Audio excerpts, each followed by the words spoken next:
Saya sebagai mahasiswa Sekolah Tinggi Agama Islam Yogyakarta dari program studi Hukum Keluarga Islam saat ini sedang menjalankan kegiatan KKN. Baiklah, sebelumnya saya ingin bertanya kepada para saudara bagaimana kabarnya hari ini? Alhamdulillah baik ya. Terima kasih atas waktunya. Pada kesempatan ini saya akan menyampaikan tentang prinsip-prinsip perkawinan dalam Islam. Sebelumnya saya ingin bertanya kepada para saudara, apakah saudara sudah memiliki keluarga? Belum ya? Ya, jadi menurut Islam ada beberapa pedoman yang bisa menjadi landasan bagi umat muslim yang ingin melakukan perkawinan. Sebenarnya ada banyak, tapi di sini saya akan menyampaikan 5 saja ya. Yang pertama itu yang harus dipikirkan oleh pihak yang ingin melakukan perkawinan, baik laki-laki maupun perempuan, itu harus memilih jodoh yang tepat. Nah, bagaimana memilih jodoh yang tepat itu? Jadi ada salah satu hadis Nabi riwayat Bukhari Muslim dari Abu Hurairah yang mengatakan bahwa perempuan dinikah pada umumnya atas pertimbangan 4 faktor. Yang pertama kekayaannya, yang kedua pangkatnya, yang ketiga kecantikannya, dan yang keempat kekuatan agamanya. Nah, dari semua ini, keempat faktor ini, yang paling penting adalah kekuatan agamanya. Yang ketiga itu seperti kecantikan, kekayaan, status sosial atau keturunannya itu bisa menjadi bonus.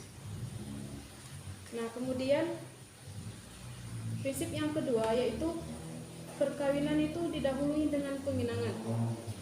Bagi laki-laki yang ingin meminang perempuan itu ada beberapa yang sebenarnya tidak boleh dipinang oleh laki-laki. Perempuan yang tidak boleh dipinang oleh laki-laki. Perempuan perempuan yang tidak boleh dipinang selama-lamanya itu terdiri dari ibu, saudara kandung, dan mertua.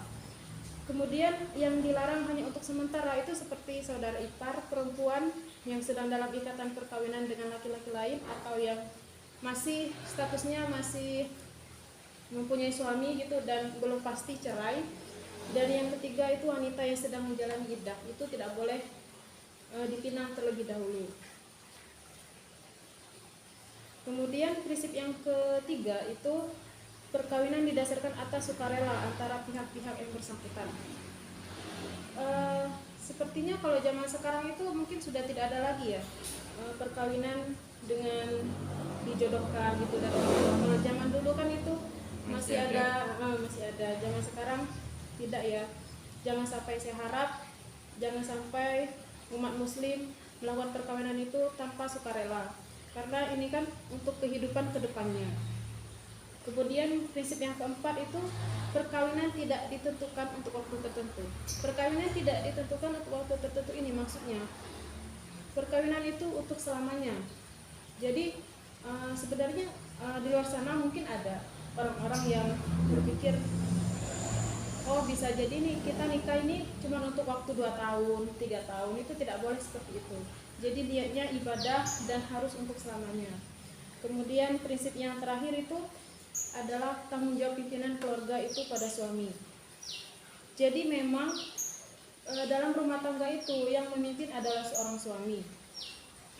Namun yang kita ketahui ini di masyarakat pada umumnya itu pasti suami dikenal dengan mencari nafkah. Suami mencari nafkah, sedangkan istri itu kerjanya di dapur gitu ya, di rumah, mengurus rumah tangga. Sebenarnya bisa saja suami itu tidak hanya mencari nafkah, tapi bisa juga membantu istrinya nanti di rumah, dan itu pasti kehidupan rumah tangganya akan bisa jauh lebih harmonis. Nah, mungkin itu saja yang bisa disampaikan. Maka saya harap kedepannya jika ingin menikah bisa dipikir-pikir terlebih dahulu. Kemudian sekarang ini kan juga ada kayak bukan apa ya, mungkin masih trennya nikah muda gitu. Nah, mungkin saya yakin pada saudara ini tidak akan nikah muda, harus dipersiapkan segala sesuatunya dengan matang gitu. Jangan ikut-ikutan temannya, oh ini teman saya udah pada nikah gitu, kok saya belum. Jangan seperti itu, karena banyak hal yang harus dipertimbangkan gitu. Bukan hanya sebagai nikah saja gitu kan, memikirkan kehidupan masa depannya itu seperti apa.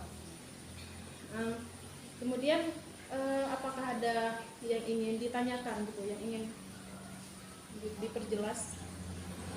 Tidak ada. Baiklah, terima kasih. Saya mohon maaf bila ada kesalahan. Apabila kita